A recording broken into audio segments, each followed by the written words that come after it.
I'm going to say something. Seeing content creators saying that they feel like the country is dying or America's going away or I'm heartened, I'm just going to say what needs to be said. Yeah, now you know what it feels like to be black in America. It sucks, doesn't it? It does suck. That's why we need to fight together. Fight with them. Fight for them. Fight with them. Our privilege has kept us away from the darkness for a long, long time, since 1787. All this is now is that the darkness is coming over our front door, like Michelle Obama told us. That's all it is. Toughen up. Get some thick skin. Get some FPS 5000. I haven't even warmed up yet. I'm still just on getting my drink before the appetizer. This isn't even close to being over. We're just getting warmed up. Get on your big boy and big girl boots. Get on whatever you need to buckle up. Get a big bus, get a lot of people on it, and let's go to work. But I will say that this was a breaking point for me in the way that the administration responded to it. Like, I didn't think what's happening right now with ICE could happen in America. I genuinely did not think that was possible. I thought our institution, I thought the Constitution would hold up. When I see it and then immediately defend it, I start to go, we gotta be very loud about this. Like, it all of a sudden becomes not like liberal catastrophic thinking. It starts to become very reasonable, nuanced criticism of the administration. I'm so tired, child. I'm so tired. I'm really tired. There's something so disingenuous happening right now with white America, saying that I can't believe this is happening. We've never seen anything happen like this before. Can you believe what ICE is doing? Our administration is taking it too far. Notwithstanding the fact that you don't know anything about American history, that means that you vehemently don't believe black people. You've never believed black people when it was Black Lives Matter. You were part of the All Lives Matter crew or the Blue Lives Matter. Black people everywhere have been screaming this from the rooftops since our ancestors were enslaved. This country is a tyrannical dictatorship that kills its citizens. You guys are just in congruence with the government as white people because it was implied that you would be protected. And now you're not. People like Andrew Schultz really grind my gears because he, for all intents and purposes, is a very smart person. He's a very typical white boy in New York who knows all about all these cultures, who has all these cultural friends, all these cultural ties, but is really centrist leaning right. He used his mega platform to bring Donald Trump on to help get Donald Trump views, and then called all of us pansies for calling Trump out for just being a real person. Now, Schultz and many others are backtracking because Donald Trump is in the Epstein files, and now he's calling him a pedo. He was a pedo when he came on your show the first time.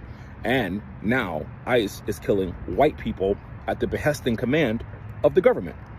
So because your community is impacted, because now you see that your social contract with the government is gone, it's severed, the ties are cut, now you want to backtrack. Now it's too much. This is the last straw for me. It wasn't the last straw for you with Sandra Bland, Eric Gardner, Emmett Till, Philando Castile, Rodney King. I can name hundreds, I can name thousands of black people who were killed by the government, and then the government lied and said they didn't do it. But here you go. After you use your platform to do the very thing that you shouldn't have done, and now you're fucking scared. Shame on all of you guys. Shame on all of you. Here's something that a lot of Americans are going to have a hard time accepting and understanding. Donald Trump has destroyed America. America is over, at least as we remember and understand it. The United States as a country will continue to exist, but it'll be different. All of us have grown up in a world where America was the dominant global superpower. We were the leading light of democratic nations. Our president was the leader of the free world. Our currency was a global reserve currency. And this doesn't really come from any sort of formal designation. I mean, we're very rich and powerful, but it came from a general belief that we were the leading country. And that's gone now. It's been destroyed. It took Donald Trump less than 100 days to destroy it. The coalition of nations that formed around us because we were a powerful democracy and treated us as their leader, they're breaking away. Even Canada has broken away from us. Europe has broken away from us. We appear to be most friendly with dictatorships like Russia. They're small and weak and poor. It's ironic given how people treated Biden's presidency as unendurable, but I think we'll look back to it as the last moment that America was the America we grew up in. Nobody trusts us now. They look at us as unstable, as potentially corrupt, as unwilling to follow the rules that govern ourselves, much less everyone else.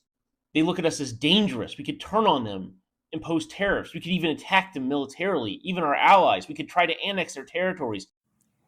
Hello, brothers and sisters. Welcome back to the channel. I'm hoping that you are doing great from wherever you're watching me from. As you know, I'm your host and present hygienic stories. Now, brothers and sisters, there's something that I want to talk about oftentimes, and most of the times this is taken for granted because people don't understand the resilience within the Black community, how Black people are so much resilient. And I'm not saying that Black people are born with this resilience. What I'm saying is that Black people learn the resilience along the way, because to them, things don't come on a silver platter, just like for any other group of people. And so when things go wrong for those other groups, they start complaining bitterly and so much. But for Black people, we are always seeing them remaining silent. We are always seeing them remaining resilient, even in the times of toughness, right? So, brothers and sisters, white people are currently breaking down. They are breaking down because things are not going how they planned. And this just shows you that the system is exposing everything that was being hidden. The crack has been seen, and we are starting to see all these truths that are leaking, the truths that are coming out. And there is one thing that stands out in all those truths that are being shared: white people who are privileged. And now the privilege is being taken away from them. Remember, Black people who are not privileged, and hence these help them become self-sufficient. These help them become people who can depend on themselves. Now, what we are talking about here is structural inequality and psychological conditioning. And we have the W.E. Du Bois that I've talked about it. We have Frantz Fanon, who are also talked about, and he examined how long-term exposure to racial oppression shapes the coping mechanism, right? And identity formation and collective resilience within marginalized communities. Now, Du Bois' concept of double consciousness, for instance, describes the psychological complexity Black Americans develop while navigating a society structured by racial hierarchy. And now you understand that over generations, such navigations are required adaptive strategies that can foster resilience through though not without a cost. For this, for Black people to have this resilience, there is a cost that they have paid. And they have paid it through hardness. They have paid it through systemic racism. They have paid it through the difficult things that they have gone through. So, brothers and sisters, I'm going to let you watch the video, and then I'll be back. I'll be sharing my thoughts in regards to this. So let's watch the video. I'll be back. No one has any reason to think of us as anything but a potential threat. America derived a lot of its authority from its reputation as the world's intellectual center, the center of all of the leading universities, the companies where people did research, where people changed the world. But Donald Trump is destroying those universities. He's destroying our medical research, our scientific research, our technical research. Those people are leaving the country. They're going somewhere else. And so the world's going to leave us behind. Why wouldn't they? We're a nation where our leader just yammers on and on about how America is going to bully everyone into line, but they don't want to work with us. They want to leave us to rot and look after themselves. As an American, it's incredibly depressing because it all happened for nothing. It's because Donald Trump is motivated by nothing but grievance and stupidity. No larger policy objectives was served. This is all about, I guess, punishing trans people and hurting immigrants for no reason other than to see them get hurt. And for that, we've destroyed a country that was a leader among nations in so many ways. We could have led the world, and we did for a long time, but Donald Trump has proven that we can't, and we don't deserve to. And each and every one of us is going to pay the price for that eventually. Yeah, I mean, I think the fear in the Somali community is real. The fear in immigrant communities are real, so we're taking that very seriously. Along those lines, have you asked anyone to follow up on the fraud claims, either to the Department of Immigrant and Refugee Affairs or SPD? No. And that right there, folks, is an elected official. Scratch that. That is the newly appointed mayor of Seattle, Washington. That's right. Another white liberal woman who is hell-bent on the destruction of this country.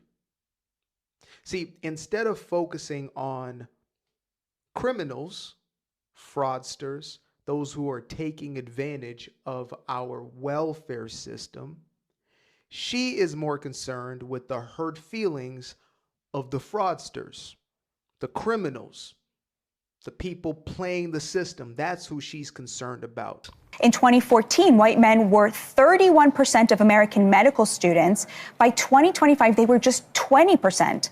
White men dropped from 31% of law school graduates to 25%. Now, this is from publicly available data cited from the universities, which show white men, for example, accounted for roughly 48% of lower-level television writers in 2011, but less than 12% by 2024. In academia, Harvard's humanities departments saw white men in what are called tenure-track positions go down from roughly 39% in 2014 to less than 20% by the early 2020s. At some universities like Brown and University of California, newly hired tenure positions in certain departments were overwhelmingly non-white and non-male. And these numbers show a very fast change in who got access to elite and institutional positions. And when that change happens so fast, it creates a situation where people that are trying to get a job at that exact moment are excluded systematically. Now, the article goes on to interview dozens of millennials and journalists and academics and creatives, a lot of whom tell their own story about applying to dozens of jobs without ever getting hired. Now, what matters isn't whether every personal case was fair or unfair. It's that a very big group of very specific people experienced the same exclusionary outcome at the same time. Now, you could look at that and say a couple things. Well, that's how we fight systematic oppression, right? That's how we give other people a chance. But the question becomes, do two wrongs make a right? Is fighting historic oppression with modern day oppression the answer? Now, some people might say, well, that's just their fear or their racism or nostalgia for the past. But the average person who processes it does it like this. Wait, so you're telling me that I have to compete with immigrants for jobs? So I'm starting to see videos of Americans getting upset and defensive because people outside the USA are criticizing us and wondering why we don't rise up against our fascist-ass government. And I just want to say to all the Americans that are getting defensive and complaining, shut the fuck up. We are pathetic. We are cowardly. We are complacent. And we are just pathetic. We are genuinely one of the worst groups of people to ever fucking exist. And history's going to look back at us and ask the same goddamn question.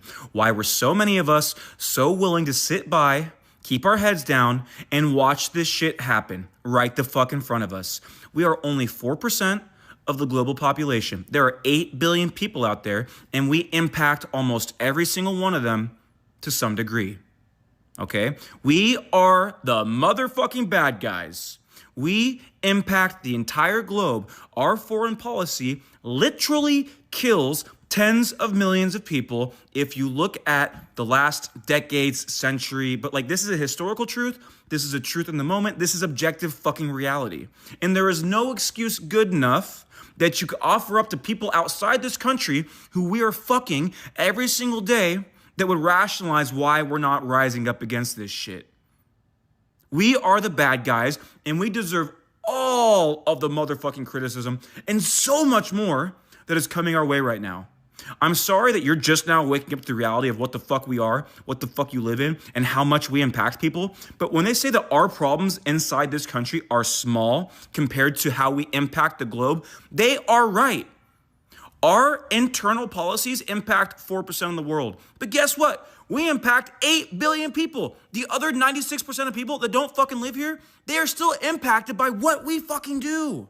But you're so individualistic, you're so selfish, you're so me, that you think your petty little fucking concerns are bigger than rising up against the worst motherfucking government possibly to ever exist when you consider the technology that we have at our disposal.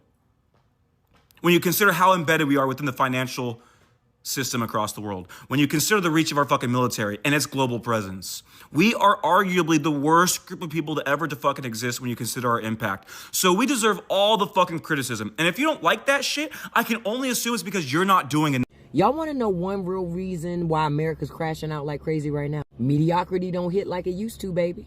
See, once upon a time in America, you could be real mid and still thrive. Mediocre effort, boom, you get a house, car, annual vacation, pension, hell, maybe even a boat. You could clock in, coast through the week, grill on Sundays, and still retire with dignity. But that era is dead and gone, baby. And instead of leveling up or adapting, they're mad, they're bitter, and they're not even blaming the billionaires. They blaming you. They have the audacity to blame me. They blaming immigrants, black people, queer folk, anyone they think is taking something that used to be theirs by default. See, they don't want equality. They want comfort. And when mediocrity no longer gets them that comfort, they start rewriting the rules to rig the game again. It ain't about fairness. It's about preserving the lie. The lie that being average should still be enough for them. Americans are so broke and they don't even realize it. I always get Americans tell me, oh, but people in Mexico only make $20 a day. You can get a full meal here for $2. The metro in Mexico City costs 5 pesos, which is like 25 cents. I can go to the market right now and buy 3 kilos of mangoes for like $2. Yeah, people make less money here, but the cost of living is also lower. Americans think that everywhere is like the US. Now, check this out. Let's say you live in the US and you make $3,500 a month after taxes. I'm being generous. Rent, $2,000. Car payment, $500.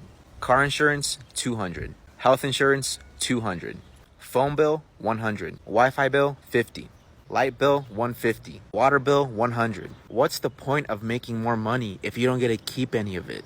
Who cares if you make $4,000 a month if you don't get to keep any of it? 60% of Americans live paycheck to paycheck, and that includes half of six-figure earners. 80% of you guys are in debt and don't own anything, and half of you guys don't even have $500 in your savings account. But let's call other countries poor and let's call other people poor. Living paycheck to paycheck your whole life and being in debt your whole life should be considered poverty, but it's not. And I know this is going to hurt a lot of Americans, but it's the truth. The US system wants you to spend every waking moment of your life working and paying into a system that will never benefit you. Slaving away your whole life just to be retired for a measly 10 years. At least here in Mexico, we own our things. We own our houses. We own our cars. We're not in debt. But anyways, that's a story for another day. Let me know what you guys think. Every economic problem that we're facing in this country right now, student loan debt being just out of control, the government shutdown, SNAP benefits being cut, health insurance premiums about to go through the roof, your rent going up, your pay stagnating, groceries just being astronomical, is because reparations were never paid after the Civil War. Let me explain. After the Civil War, the Union, the North won and the South was defeated, but the South was never punished. The Confederacy lived on in the ideology of the people, of the white people of the South. Reparations were never paid to Black Americans. They were never really truly given the opportunity to pick themselves up by their bootstraps, to rise up and become equal members of this country, equal citizens. They've been fighting for their equality since then. They've never actually truly achieved it. So when white people hear a promise from Donald Trump et al. That we're going to run the country like a business, to them that sounds appealing. They're like, oh yeah, because you know what? I'm a business owner. I own this country because I'm white. When Black and brown people hear, well, we're going to run the country, run the government like a business, they understand what that means because they've been dealing with it for centuries. White people think that they are on the side of the owners, the masters, but they're not. Most white people have more in common with the Black and brown people that they look down upon. They are closer to them in the economic tax bracket than they are to the white billionaires whose asses they kiss. But listen to them glazing billionaires, especially on this app. I make $50,000 a year, but I have more in common with Jeff Bezos than I do with George Floyd. Bullshit! The only reason the lie of let's run this country like a business appealed to you is because you thought you would benefit. And now here you are. Now here you are understanding that when they say we're going to run this country like a business, that means they're going to profit off of your ass.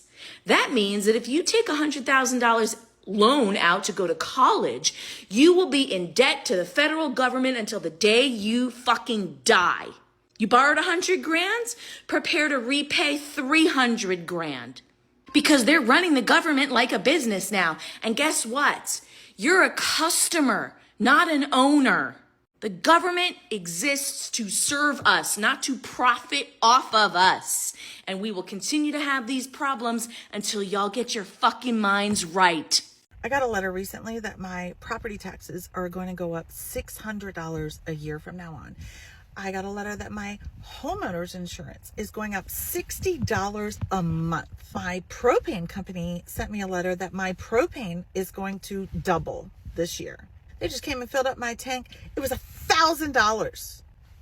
That's crazy. Also, as a entrepreneur and business owner, I get my health insurance through the marketplace. So you have the Affordable Care Act. I pay $45 a month. They just informed me that if this bill passes and I lose my tax credit, I'm going to go from $45 a month to $660 a month for health insurance. I need to buy a new car and I can't because the cars have gotten more expensive and the interest rates have gotten so much more expensive. I can't find a reliable car that has the same monthly payment of $450 a month that I've been paying now for a new car. Not necessarily new, but new to me. Groceries are insane, and it feels like every day I get a new email from another subscription that I have, whether it's Netflix, my website subscription, everything's increasing in price. And I sit pretty much every day stressed about money, and yet I know that there are so many people in this country that are way worse off than me, and they're not making it, y'all. They're not making it. What hurts me the most is that there are so many women, especially,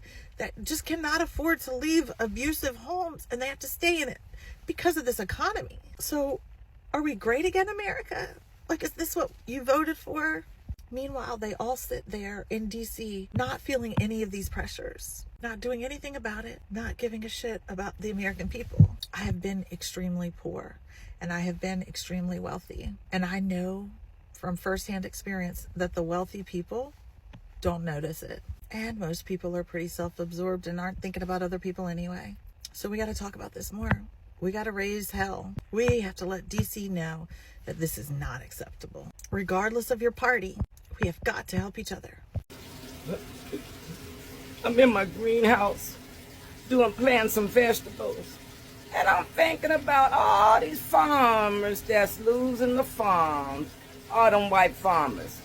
Not the black farmers, because we donating to them. You don't hear the black farmers crying the blues, but them white farmers, oh shit, they talking about they losing their farms now because of Trump. But they voted for Trump. But they losing their farms. Right. The black farmers, you don't hear them crying the blues, right? Here's the difference. See, they wasn't dependent on the government. When you depend on the government to take care of you, my daddy told me never depend on the government. Now see, if they cut my little Social Security check, I ain't gonna say little, but because I can use that piece of coin that I worked for. You understand? I worked 32 years for my monies. From my coins. So it's mine. But I didn't depend on the government in my retired life. You don't depend on the government. No. Anyway, back to the farmers that's losing their farms. I can't even say I feel sorry for you. But this is what I'm going to do. Look here, people. Let me tell you something. Oh, look at here. This is going to be some good eating right here. You understand what I'm saying? Look here. I just grow my own stuff. Look here. That's what I'm doing right there. Yeah. So, I ain't worried about them white farmers losing their farms. I ain't even feeling sorry because they voted for Trump. You get what you asked for. You asked for the tariffs, you got them. So what you're seeing happening, because this is just a fraction of what Black Americans have been going through, this is just a fraction of what Black people have endured for many years as compared to white people. And all this tells us one thing. It tells us that white people have not held resilience in them. They don't have resilience in them. And this is one thing that Black people have. Now, many white individuals in Western societies have historically occupied positions of structural advantage, often without being required to develop the same psychological defenses against systemic racial marginalization. Understand that scholars such as Peggy McIntosh have described this as an earned privilege, emphasizing that privilege is often invisible to those who possess it. When individuals are accustomed to structural advantages, encounter social or economic instability. So their experience may feel disproportionately destabilizing because it challenges long-standing assumptions of security and entitlement. And then now you see all these problems starts because they were not used to this. The privilege that was there before, you are not getting to see it right now. And that's what's happening with this group of people. So you understand that Black people had already tilled this inside them, but white people don't have. So when things started getting tough, like the economic conditions in the United States, we all get to see these things all happening in real time. Also, research on racial stress and identity threat also provides an insight that we need to know.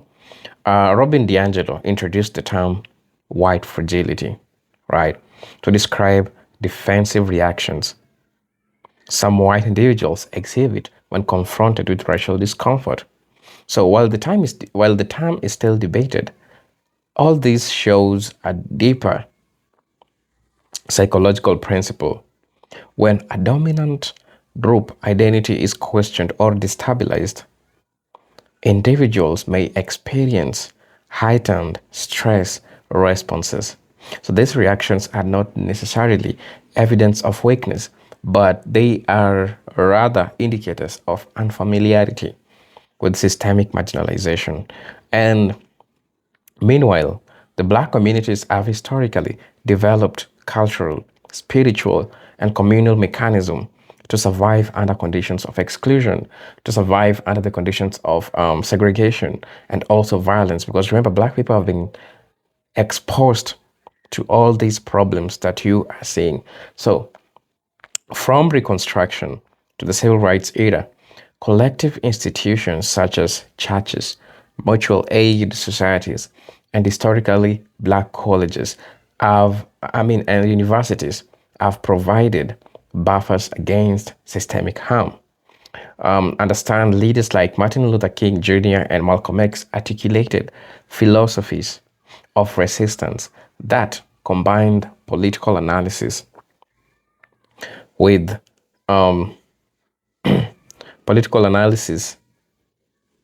psychological fortification. Such traditions understand that they cultivated narratives of endurance and collective uplift that continue to influence contemporary resilience. All these Black leaders, all they tried to teach people, all they tried to tell the Black community was to be resilient. They advised them to be resilient and to understand that it is only resilience that will help them go through all these things. Being tough. So because they are trying to tell them, we understand everything that is going on, right? But what you need to do, you need to have a thick skin. You need to be strong. You need to understand that these are things that are happening. Now, what can I do, right? So it is important, however, to avoid framing resilience as an inherent or exclusive to any racial group. Okay. Psychological endurance is not biological determined. It is shaped by historical context and socialization. Understand that communities exposed to prolonged adversity often develop coping strategies, both adaptive and maladaptive, that reflects necessity rather than innate superiority, right? And at the same time,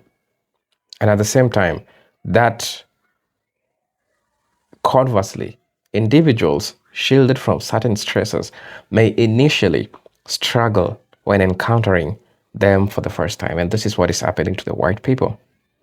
So I hope you understand all these concepts and how they work, because now it's getting to it's starting to interrupt, it's starting to affect all these white people that you are seeing, and you are seeing it happening to them. Economic and social instability in contemporary societies can intensify these dynamics because we are getting to see them in real time. When groups who are accustomed to relative stability face declining economic prospects, cultural shifts, or demographic changes, the perceived loss of status can feel existential. Social scientists have noted that perceived status loss can trigger anxiety, can trigger anger or withdrawal, particularly when identity has been closely tied to dominance or normative centrality. This helps explain why even incremental changes towards equity can feel to some like disproportionate harm. So I hope you get it. I hope you get how all these things happen. So that's where the Black resilience came from, because they were accustomed to being tough. Every time the society reminded them that you need to be tough, you need to stay strong in whatever you're doing. So they grow up knowing that I either become strong or I'm going to be wiped away. But this is just what is starting to white people. That's why they're not getting it. That's why they're not understanding it. But I hope that with time, they get to understand it. So brothers and sisters, I really don't know what to think about this video, but please let me know in the comment section what you think about this video. And as you know, I'm your host and presenter, HDX Stories. But until then, I'm hoping to see you on my next video. Peace, love, and harmony. Salute.